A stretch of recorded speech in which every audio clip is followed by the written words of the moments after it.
Isaiah chapter 55, 2 Corinthians chapter 9, and Amos chapter 4.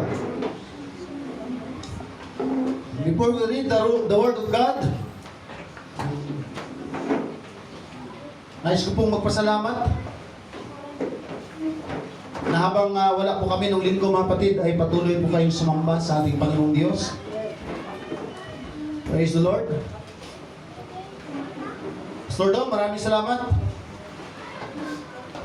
At nagamit at nagpagamit po kayo ng ating Panginoon sa UBC Malainim. Gusto ko rin magpasalamat kay Brother GP at kay Brother Sean. At ako po'y naniniwala na mayroon silang sinampa ang tungkulin.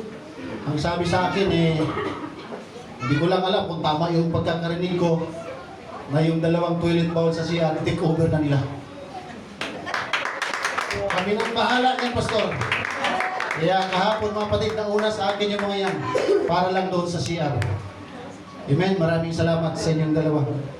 I pray, karamihan pa naman sa naglilinis ng toilet ng CR, tinatawag ng Diyos para maging pastor. I pray for that. Hindi masama maging pastor. Napakabuting maging pastor, mga kapatid. Praise the Lord. Hallelujah. At salamat kay Brother Ryan. Hindi ko naasahan mga kapatid na makatapos kami ng maaga. Kung wala siya, palagi ko, hindi namin masimbol. Praise God. Thank you, Star Bless. Brother Dong, maraming salamat. Kung si Peter ay binigyan ng Panginoon isa sa mga susi para makapasok sa langit, si Brother Dong po ay siya ngayon na may hawak ng susi sa church. Pag wala siya, wala susi, hindi tayo makapasok. Salamat na habang wala pa siyang pinagkakabalahan ay patuloy po siyang nagpapagamit sa Panginoon. And I pray na nawa tawagin ka ng Diyos na maging pastor. Praise the Lord. Hallelujah. Yan man lang ang prayer namin mga kapatid na mag-asawa. Dahil napakarami ninyong mga anak namin. Praise God. Sister Chat, maraming salamat po na kayo po ang naging preacher. At nakita ko po sa video mga kapatid, masaya kayo. Nawa, kung paano kayo tumawa, nagpuri ng Sister Chat ang nag-preach. Nawa, yun din ang gawin nyo sa araw na ito. Maraming salamat po sa inyo lahat, kapatid. Sa mga sumasama sa Malainim, maraming salamat. At higit sa lahat, salamat po sa ating dakilang Diyos. Amen. Na kahit wala kami, nandirito ang kanyang presensya, mga kapatid. Patuloy na lang sa pagkumikilos sa atin. Amen. Handa na po ba kayo? Sa mensahe ng ating dakilang Diyos? Praise God. Maganda ng awit ng music team. Amen. Kahit na on the spot sila mga kapatid, laban pa rin. Yan ang gusto ko makita. Kahit na on the spot, parang hindi natin alam, nakangiti pa rin. Amen. Masaya na po niyan mga kapatid. Amen. Isaiah chapter 55 verse 4. Behold, I have given him for a witness to the people, a leader and commander to the people. Behold, thou shalt call a nation that thou knowest not, and nations that knew that they shall run unto thee because of the Lord thy God, and for the Holy One of Israel, for he hath glorified thee. Ito po maganda sa verse 6. Seek ye the Lord while he may be found, call ye upon him while he is near. Mahirap tumawag, yung tinatawagan mo ay wala. Mahirap makipag-usap kung ang kausap mo ay hindi nararamdaman. Amen? Pero ang Diyos, pagamat hindi natin nakikita o nahahawakan, hindi siya mahirap kausap. Amen. Hindi po siya mahirap hanapin, mga kapatid. Because we are the temple of God. Amen. As long na nandirito siya sa ating mga puso, we are praying to seek the Lord. Amen. That's why I challenge brethren Sa lahat ng mayroong pangangailangan, hindi mo na kailangang lumakad pa ng paluhod at magpapako sa cross para lamang makausap natin ang ating Panginoon. But right now, in the name of Jesus Christ, you can find Him, we can find Him in the spiritual realm, mga kapatid. 2 Corinthians chapter 9, verse 15. Thanks be unto God for His unspeakable gift. Amen. Sino na yung nakatanggap ng regalo? Amen. Sana all. Sa lahat na nakatanggap ng regalo, sana all. Sa may Christmas bonus. Ha? Sa may mga 13 month. Sana all. Amen. Amen? Amen. Praise God. Ang ganda ng sinabi ng ating worship leader. Marahil nakatanggap na tayo ng regalo, pero yung kaligtasan na regalo ng Diyos, the greatest gift na atin pong tinanggap.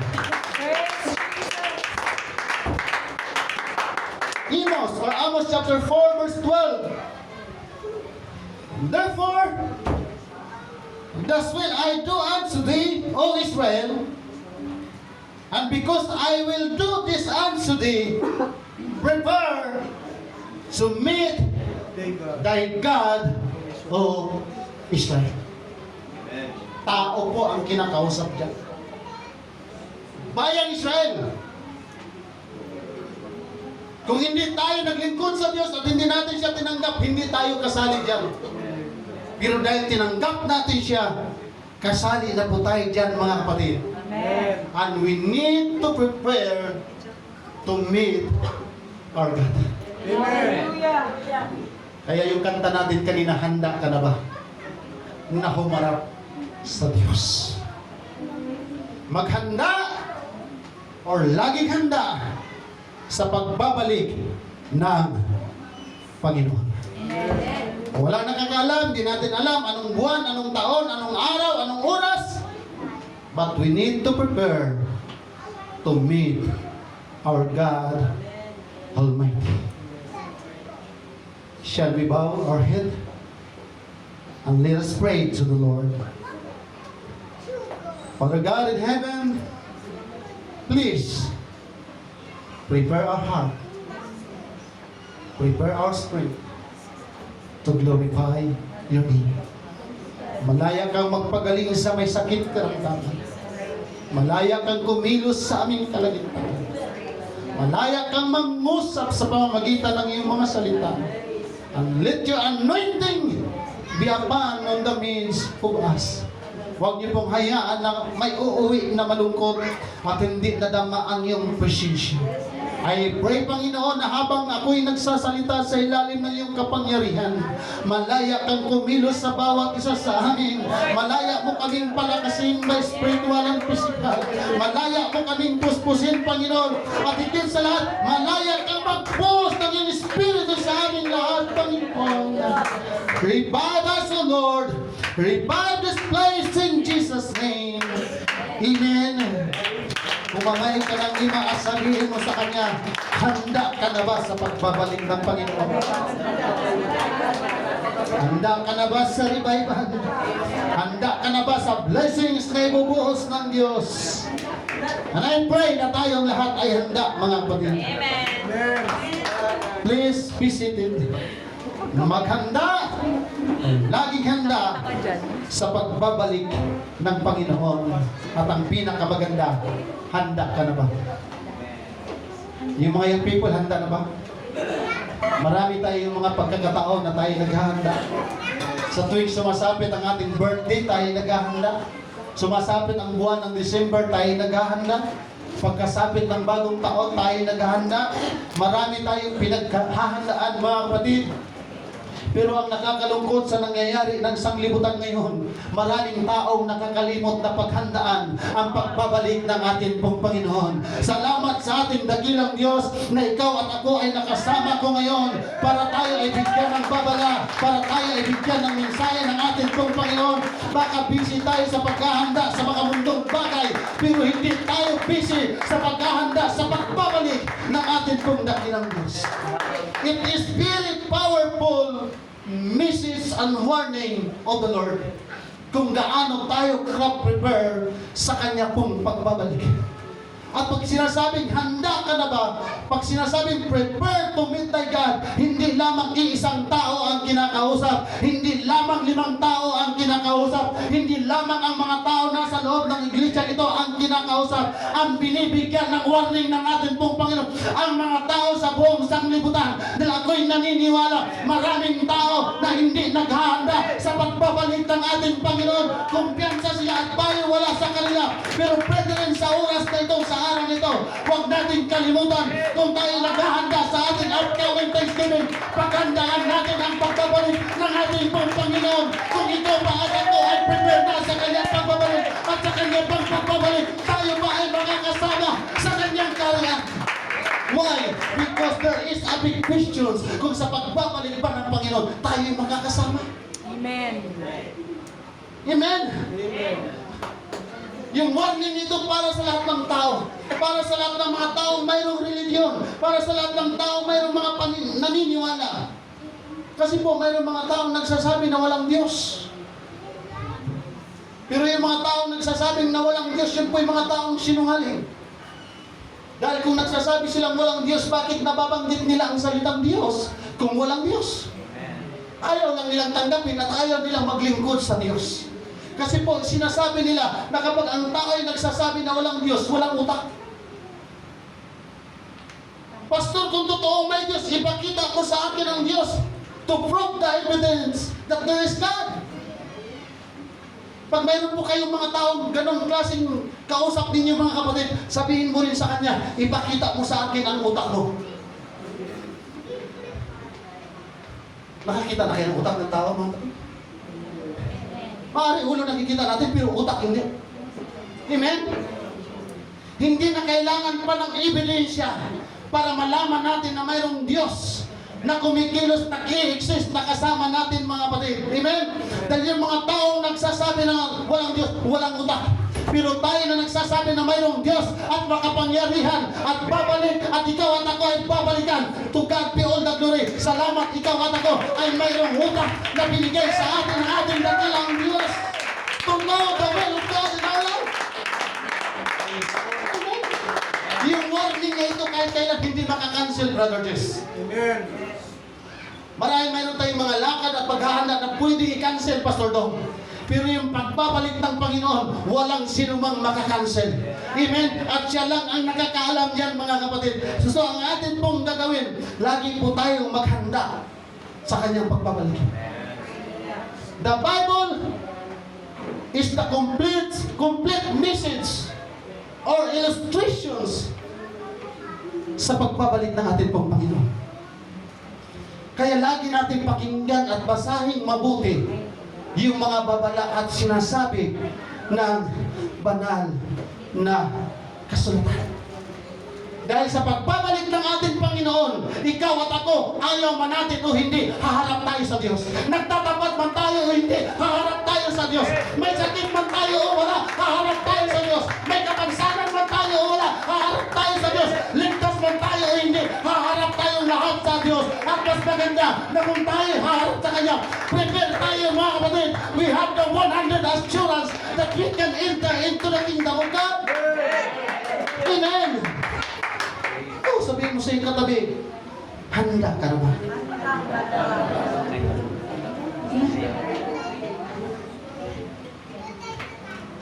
Minsan, yung mga traffic light signal, minsan nawawala yung warning yan. Pero yung warning ng Bible, mga kapatid, kahit ilang beses pang sunugin ang Bible, mananatili ang warning at ang salita ng Diyos. Amen. Amen? Ano sabi ng Hebrews chapter 9? It is appointed unto us to die. And after that, the judgment. Hindi ka pwedeng madala sa kulungan kung hindi ka hahatulan sa husgado. Hindi ka pwedeng dadali sa hukuman kung hindi ka sintensyahan ng husgado. Amen? So kailangan humarap tayo sa husgado. Kailangan din humarap tayo sa Diyos.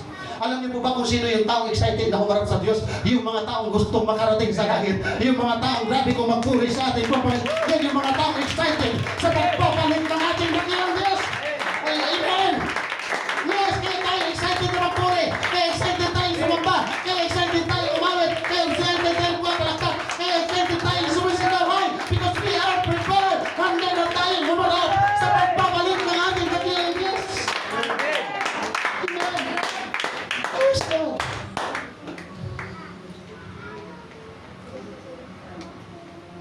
chapter 14 verse 12. Kaya nga ang bawat isa sa atin ay magbibigay sulit sa Diyos ng kanyang sarili. Hindi mo pwede sabihin, Brother Dom, Kuya Bilky, ako nang bahala sa'yo. Ako nang haharap sa Panginoon para sa'yo.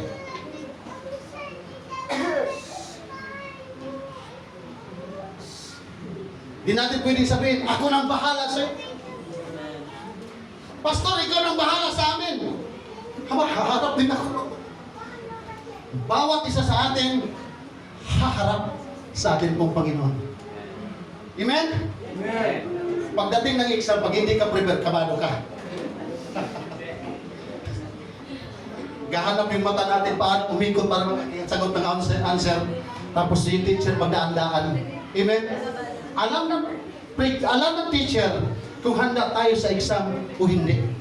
Alam ng teacher kung nag-aaral tayo o hindi. Amen? Alam ng Diyos kung naglilingkod tayo o hindi. Alam ng Diyos kung naghahanda tayo o hindi. Alam ng Diyos kung excited tayo sa Kanyang pagbabalik o hindi. Alam ng Diyos kung masaya tayo naglingkod sa Kanya o hindi.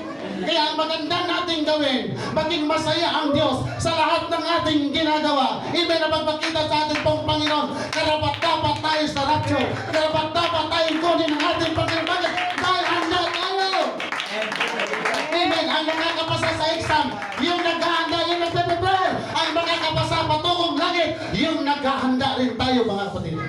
Amen. Amen. Hallelujah. Praise the Lord. Meron na bang naghahanda dito para sa kasal?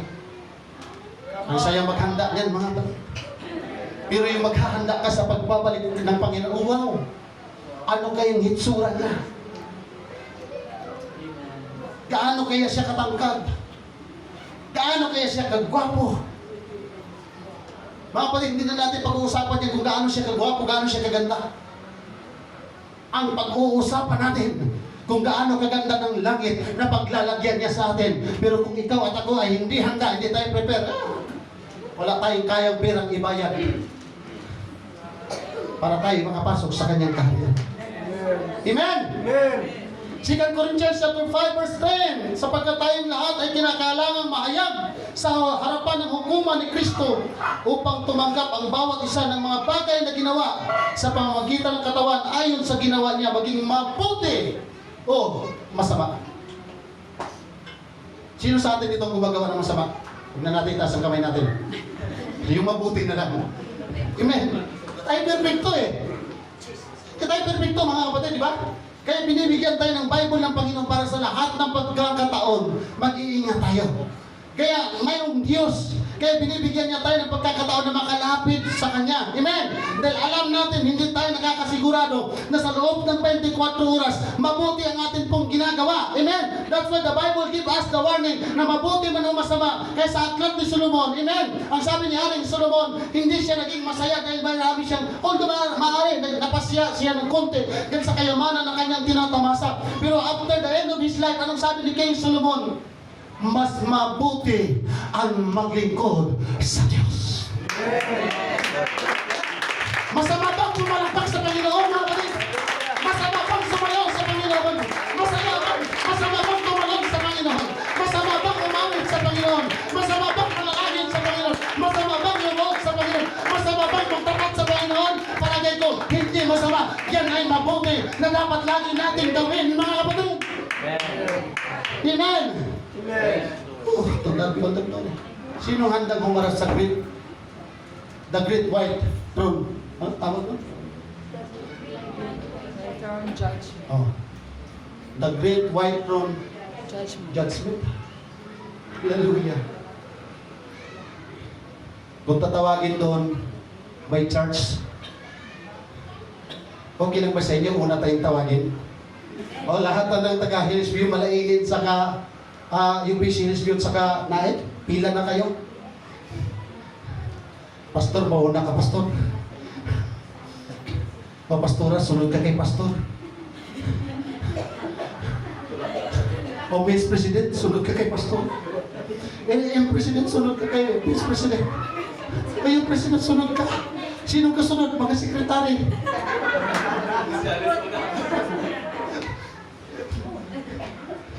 Ayaw man natin humarap at pumila papunta sa ating Panginoon. wala tayong matatakasan mga kapatid. Amen. Pero pag alam mong nagtatapat ka sa atin pong Panginoon at masaya kang naglilingkod, pwede bang, Lord, ako muna mauna. Amen? Amen. Ako'y naniniwala mga kapatid sa pagbabalik natin pong Panginoon, mag-uunahan tayong lumapit sa presensya ng Diyos. Bakit? Alam natin na tayo naglilingkod sa Kanya. Amen? Alam natin na tayo nagbibigay ng sakripisyo para sa kapurihan ng Diyos. Mga kapatid. Kaya sinasabi ng Revelation chapter 11, bata man o maliit, matanda man o bata, payat man or healthy, or ano pa man. Yung mga namatay sa dagat, namatay sa aeroplano, namatay sa dumundok, namatay sa landslide, namatay sa hospital, ano pa mang klaseng kamatayan, nabagsakan ng poste, nagbigti sa kamatis, na lumos sa sabaw, ano mang klaseng kamatayan yan, tayong lahat ay haharap sa Panginoon. Kaya huwag natin katakutan ang kamatayan, dahil tayong lahat ay muling bubuhayin ng ating pong Panginoon. At sa muling pagkabuhay, tayong lahat ay haharap at huhukuman tayo sa ating pong mga ginagawa. Kaya napakatayan natin mga kapatid, kung tayo ay laging handa sa pagbabalik ng ating dakilang Diyos. Bibigyan tayo ng glorified body sa kanyang pagbabalik. In the twinkling of an eye, magbabago ang ating katawan. Pastor, macho na kaya tayong lahat? Medyo malaki na kasi yung tiyan mo, Pastor eh. Baka pag sa glorified body, wala ka ng tiyan.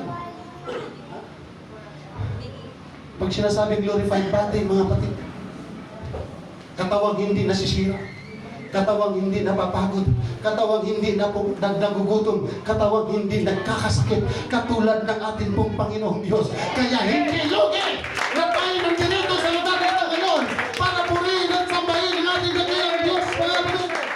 Amen! Very best appointment na ating pong kakaharapin yung haharap tayo sa Panginoon. Amen. Diba? Tayo mga nanay at mga estudyante, pagdating ng graduation, kabado tayo. May honor kaya ang anak ko? May award kaya tayo? Ano bang unang tinatawag ngayon? Most behaved, most talkative, most industrious, bago fourth honor, fifth honor, fourth honor, third honor, second honor, first honor, and then valedictorian. Wala man tayong ganong klaseng award mga kapatid, ang mahalaga, makapasok tayo sa karya ng Diyos. Pero ang sabi ng Biblia, lahat na makakapasok sa langit, hindi pwedeng walang gantimpala na nagmumula sa ating dakilang Diyos. Brother Belky, may gantimpala ang pagpapagal mo sa gawain ng ating pungkulin. Bakit? Lahat ng ating ginagawa for the glory of God, lahat yan nakasulat sa aklat ng buhay, lahat yan nakarecord. Amen! Hallelujah! Sa tingin niyo mga kapatid, pwede tayong umiskapo? Kahit tayo na siguro si Lupin. Lalo niyo si Lupin the third? Ang lupit nun. Kahit baka natatakasan.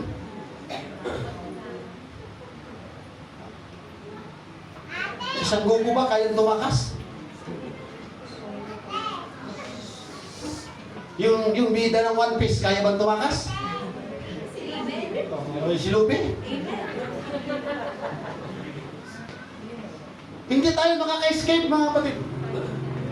Walang lugar na pwede tayong umiskapo sa Diyos. Walang lugar na pwede tayong magtago sa ating pong Panginoon. Amen? Kaya ang mas maganda, huwag tayong lumayo sa Kanya. Huwag tayong tumakas sa Kanya. Ang mas maganda, lalo pa tayong lumapit, maglingkod, at magpagamit sa ating dakilang Diyos. Palagpagan natin. Amen?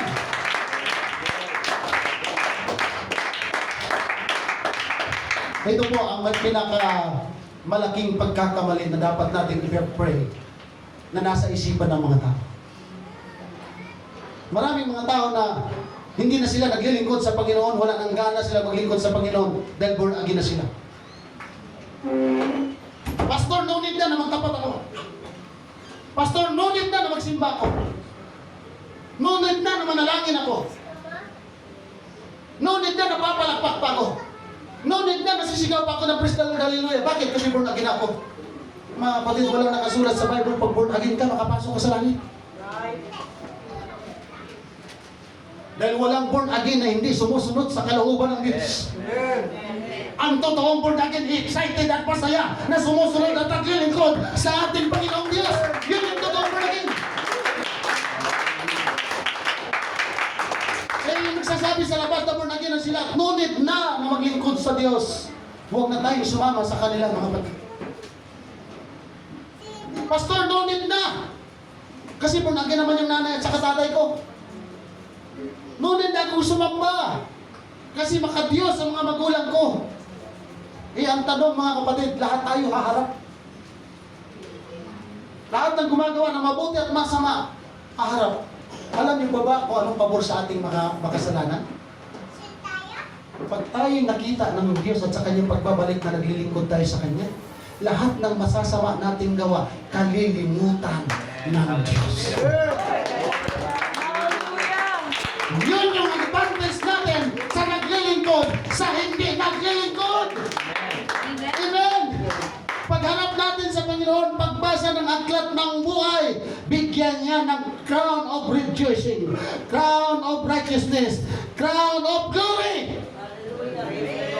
Pero pag nakasulat doon sa ating aklat ng buhay, sumpungin, tuyuin, puro negative ang nakasulat. Ano yung pastor? Oh. Amen? Alin ba mas maganda? Negative or positive? Positive. Positive. Pero alam niyo po ba mga kapatid, bakit may negative sa church? Ang baterya hindi gagana pag puro positive. Ang iglesia hindi lumalago pag walang negative. Amen? Amen. Kaya kung mayroon mga negative at positive dito, to God be all the glory. Amen? Nanawa yung lagi tayong negative, darating ang araw, magiging positibo tayo sa paglilingkod natin sa ating dakilang Diyos.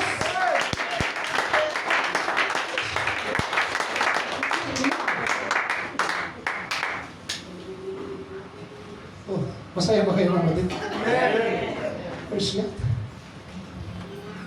Marami pong mga bansa, maraming mga nagsasabing Kristiyano na yung kanilang paglilingkod hindi katulad sa atin.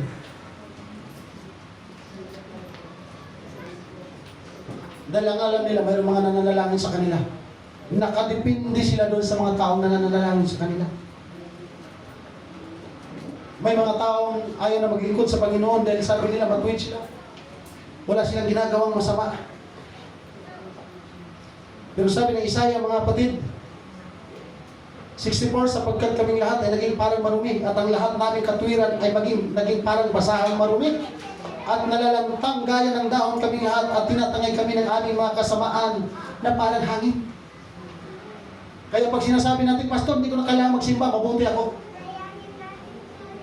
Pastor, hindi ko na kailangan manalangin dahil mabuti akong tao. Lahat pala ng katwiran natin, basahan sa harapan ng Diyos. Lamang pa rin yung taong naglilingkod sa Panginoon. Lamang pa rin yung mga miyembro na kahit tisod sa pastor, tuloy pa rin sa paglilingkod.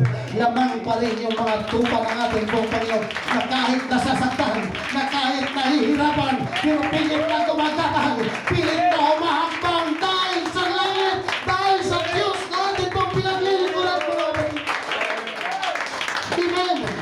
Kaya lahat ng problema na ating nasasagupa sa iglesia nito, huwag natin tingnan negatibo. Tingnan natin stepping stone, paging hakbangan ng ating pananampalataya. That every problem, yung problema na yan, yun yung magpapatibay, yun yung magpapalago sa atin sa paglilingkod natin sa Diyos. Amen. Hallelujah. And, tama yung sinabi ng Pastor Raji kanina. Kung gumib up kami sa ministry, although ako man lang talaga gumib up, kung talagang gusto gumib up,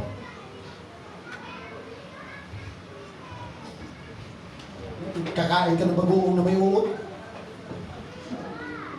i-give up ka, mga kapatid.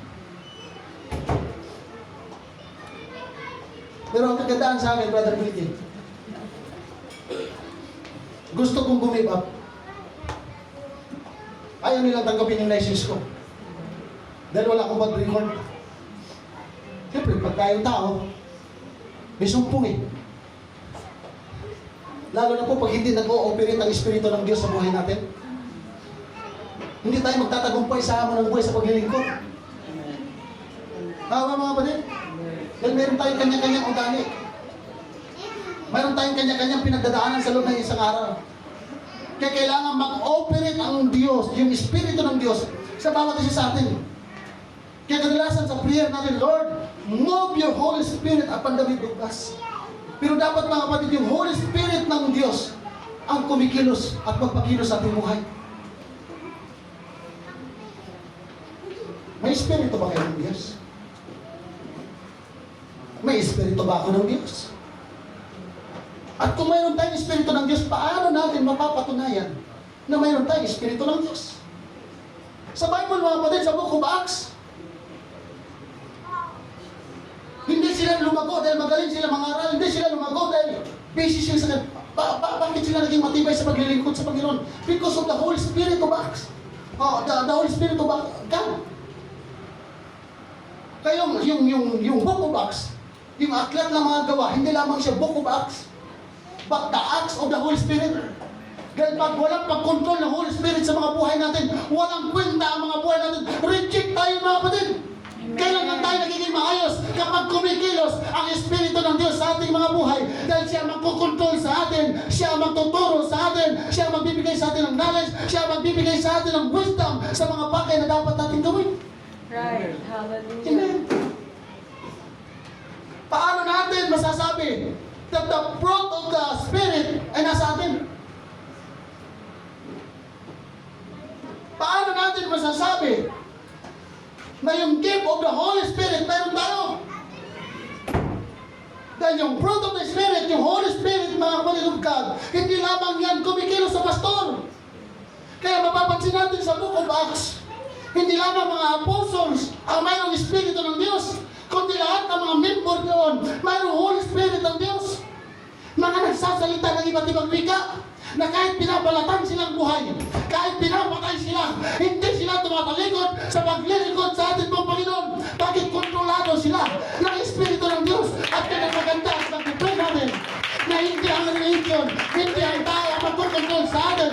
Ang magkukontrol sa atin, yung Espiritu ng Diyos. Ang mag-operate sa atin, yung Espiritu ng Diyos. Tingnan niyo po, ang iglesia, kapag Espiritu ng Diyos ang nagkukontrol, walang makakapigil sa iyo na magpuri, walang makakapigil sa iyo sa iyo at tumalon sa atin po, walang makakapigil sa iyo na nag-respond ka sa salita ng Diyos. We are controlled, the Holy Spirit of God. Amen. Mahirap pong mag-kumpiyansa mga kapatid. Si Adan at Eva nagtago dahil hindi sila handa.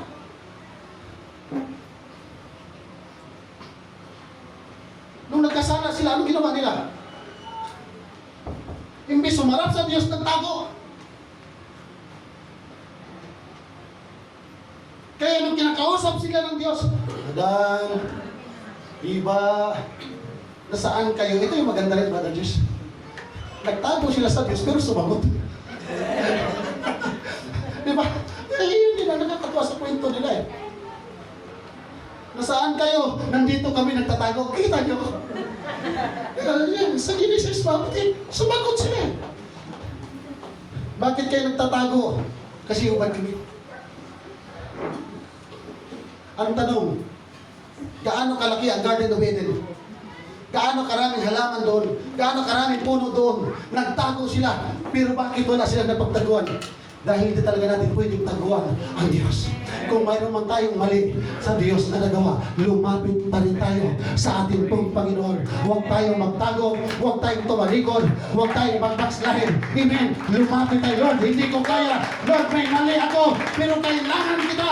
Kailangan ko ang tulong mo.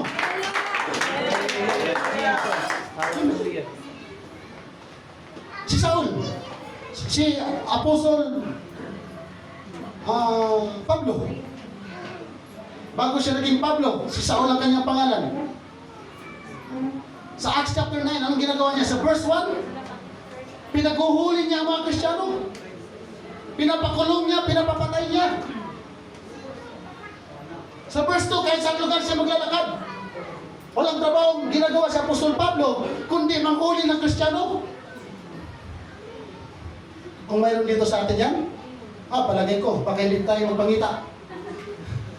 Sila nagtatago eh. Di ba yung mga alagad nagtatago sila, matindi itong si Pablo.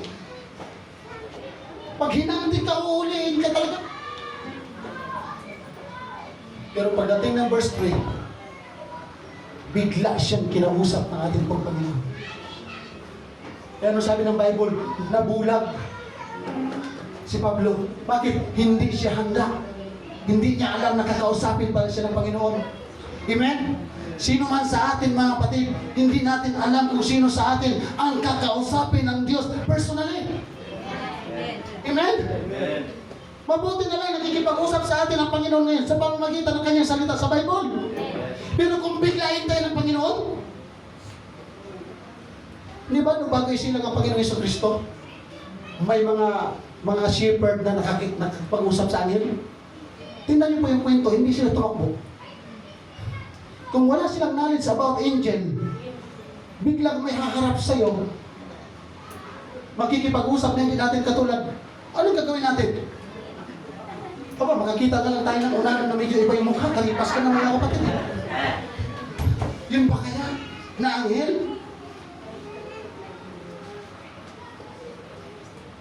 Kaya anong sabi ni Pablo nung nabulag ka? Nabulag siya. Meron kumakausap sa kanya. Saulo, Saulo! Bakit mo ako pinag-uusig? Ang sabi ni Apostol Pablo, sino ka ba ka, Panginoon? Sabi niya, ako si Jesus na iyong inuusig. Taong mabagsik, taong matalino, taong leader, taong may kapangyarihan. Pero nung kinausap ng Diyos, Brother Beke, nawala ang kanyang tapang. Mabuti na lang itong si Pablo, nagpakumbaba sa ating pong Panginoon. Dahil ako'y naniniwala, Sister Michelle, kung hindi siya nagpakumbaba sa ating Panginoon, Sister Chat, mananatiling bulag habang buhay si Apostol Pablo. Pero nung kinilala niya ang ating pong Panginoon, nalaglag yung mga harang, yung naging dahilan na naging bulag siya.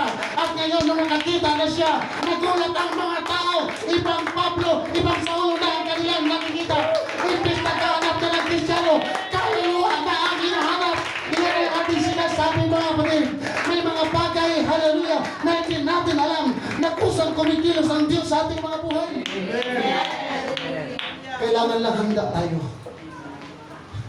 We need to prepare to meet our God. Amen. Yung anak ni King Nebuchadnezzar, dahil siya ang nagmana ng trono ng kanyang papa, walang ginagawa kundi mag-inom, magpakasaya, maglasing. Lahat ng kayamanan ninakaw nila sa Temple of Jerusalem. Yung mga gintong baso, gintong kutsara, gintong plato, ginamit niya sa paggawing inuman ng kanyang mga tauhan. Habang nagsasaya sila, habang nagsasaya si King Belshazzar, biglang may kamay na sumulat sa pader. Hindi siya handa sa warning ng Panginoon. Tinawag niya yung kanyang mga magi, yung kanyang mga enkantador. Walang makapagpapaliwanag sa nakasulat maliban kay Propeta Daniel. Pinabasa sa kanya, at ang sabi ni Daniel, sa araw na ito, kukunin sa iyong mga kamay ang kaharian mo. Nakatakas ba si King Belshazzar? Hindi siya nakatakas. Nung araw din na yun, patay siya, mga kapatid. Amen? Kahit gaano tayo kayaman, kahit gaano tayo kagaling, kahit gaano tayo katanyag, pag tinuldo ka na ng Diyos ang mga buhay natin, walang magagawa tayo mga kapatid. Walang magagawa ang atin pong mga galing. Amen? Pero kung tayo nananatiling masaya na nag-aantay sa Panginoon, Lord, gusto kitang makita. Kahit mahirap ang aking pamilya, maglilingkod kami dahil gusto ko namin na makaharap ka sa iyong pagpabalik. Sinasabi ng Book of Ephesians, hindi lahat ng tao sa pagbabalik ng Panginoon makakasama niya. Sino lang? Yung mayroong Espiritu ng Diyos. Mga kapatid, ikaw din mismo, ako rin mismo sa sarili natin ang nakakalam kung nag-ooperate ba ang Espiritu ng Diyos sa buhay natin.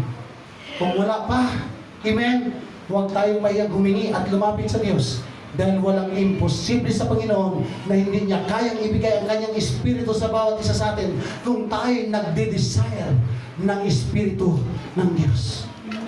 Huwag tayong pumayag na tayo'y maulibrahin ng ating talino at galing. Amen?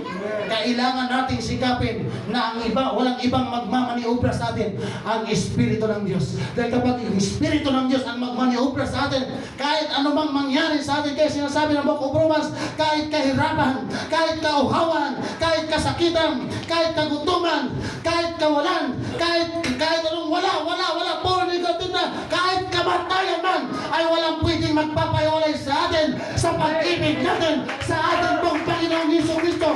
Yun yung right attitude ng isang totoong Kristiyano na handa sa pagpapalit ng ating pong Panginoon, na kahit nagugutuman, na kahit nahihirapan, even tuloy pa rin siya sa paglilingkod. Bakit? Dahil mahal natin ang ating dakilang Diyos. Amen. Yung persecution na ating nararanasan ngayon, yung tribulation na ating nararanasan ngayon, hindi yan maipapantay sa mga paghihirap na nararanasan ng mga unang Kristiyano. Pero kahit pinapatay sila, kahit binubugbog sila, kahit sinisindihan sila ng apoy, tuloy pa rin sila sa pagpupuri dahil naniniwala sila, dahil nakita nila muling nabuhay ang ating pong Panginoong Jesucristo. Kaya yan ay pinangahawakan nila na kapag sila'y mamatay, muling silang mabubuhay kasama ng ating pong Panginoon. Kung kayo po'y naniniwala sa sinasabi ng Biblia, palagpakan natin ang ating dakilang Diyos. Amen.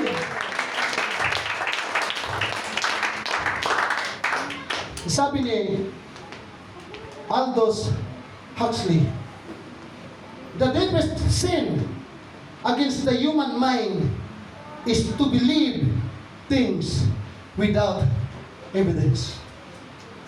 Mabigat yun?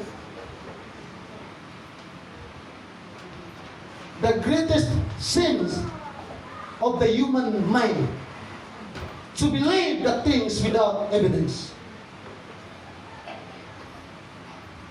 Pwede ba tayong maniwala sa isang bagay na walang ebidensya?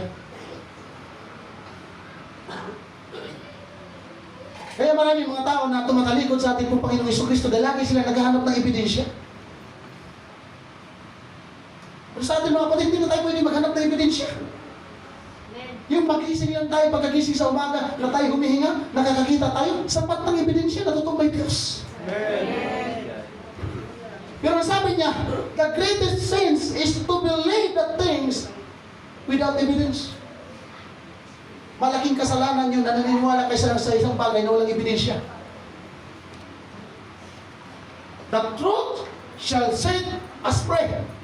Maraming tao naniniwala kay Allah, naniniwala kay Buddha, naniniwala kay Rizal, naniniwala kay Ruben Iglio, naniniwala kung kani-kanino, pero walang proof of evidence na itong mga sinasampa nila ay kayang bumuhay ng patay. Yan bang Diyos natin sinasambang kayang bumuhay, kayang magpagaling? Kung tayo naniniwala, mga kapatid, mapalad tayo dahil number one tayong sumusunod sa katotohanan. Sumasamba tayo sa Diyos na hindi natin nakikita personally, but we have a proof of evidence na totoo siyang kumikilos sa ating mga buhay. Diba malaking insulto yun? Malaking kasalanan yun, yung sumamba ka sa isang bagay na hindi nakakalakad.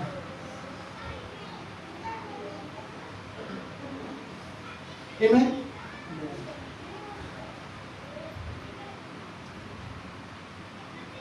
Bawat isa sa atin mayroong spiritual preciousness.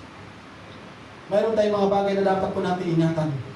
Brother Ramil, Sister Angel, lahat ng mga kapatid rito, ikaw at ako ay mayroong pananampalataya.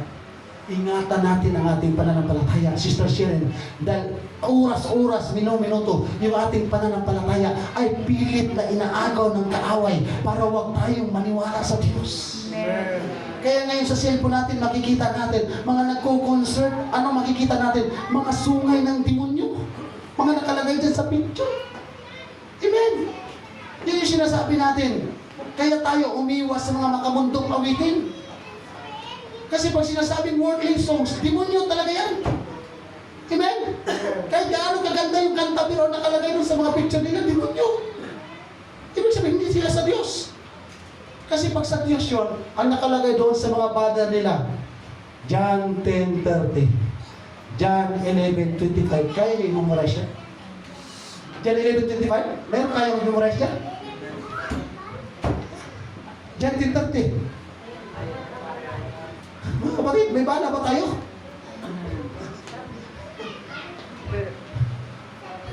Amen? Kailangan lagi tayo handa.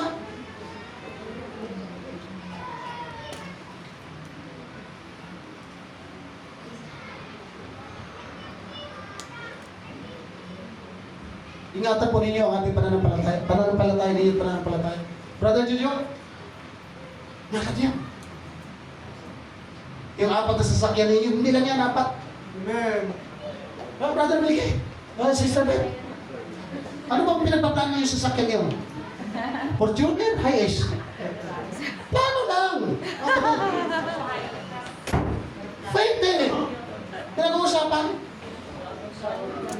Karitondo. Yung pananampalataya natin, kaya inaagaw ng kaaway. Dahil ayaw ng kaaway na pagpalain tayo ng Diyos. Pero ayaw na nanatili tayo sa Diyos, mga kapatid. Walang magagawa ang kaaway para pagpalain ka ng Panginoon. Amen. Hallelujah. At sa proof of evidence, ito yung nakikita natin. Yan yung ebidensya na totoo yung Diyos na ating sinasamba. Hindi man siya nakikita, pero makapangyarihan siya. At buhay na kumikilos. Hallelujah. Praise God. Brother Carl, walang punto ang check para bumili tayo na itong napakaliit na ito, 20,000. Pero ang Diyos maraming punto. Amen.